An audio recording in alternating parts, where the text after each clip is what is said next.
কিন্তু পারলাম না আমার এই 1300 নারীটা সোজা করতে। এটা সোজা হইতোই না।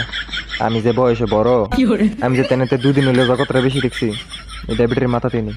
হাই ওই না, ওই যে বেহাড্ডি মানুষ আমারে কয় আমি নাকি তেরা, আমার নাকি গাড়ির রগ একটা তেরা। হে আমার লগে আমার শখের বিটে তেরামি করে জিতা জায়গা আমি কিছু কইতেও পারি না। মানে ভাই সব কিছুতে তেরামি, মানে তেরামি করে জিতে গেছে, আমি কিছু কইতেও পারি না। কইদা জিতা গেল বা কেমনে কি করলো ভাই নিজেও কইতে পারি না। এটা কি রে ভাই?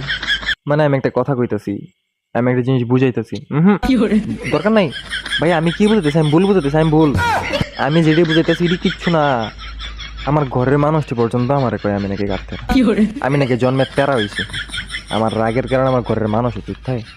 আর হে আমার লগে একটা বেড়ি তেরামি করে জিতা জায়গা আমি কিছু কইতেও পারি না। এটা কোনো কথা ভাই? আমার রাগে আমার জিদে আমার ঘরের মানুষ তো চুপ থাকে, এটার কাছে আমার কোনো মূল্যই নেই। মানে আমি জিদ দিয়েছি, আমি রাগ দিয়েছি, আমা উল্টা আমার লগে তেরামি করে। কি কইতাম ভাই দুঃখের কথা, না পারি সইতাম, না পারি কইতাম। দুঃখে কপাল আমার আতো। এই শরমের কথা বাড়তে কইয়াম কাটতে আমার থেকে বসে শুধু একটা মাইয়ার রাগে জিদ দিয়ে তেরামি ঠেলা আমার নিজের সুপে বোতাম। খালি শখের বেড়ি দেখতে আমার লগে সেটমেট দেহাইয়া আমার লগে তেরামি টেরামি করে জিততে যায়। আর নয়তো আমার লগে জিততে লইলে জীবনে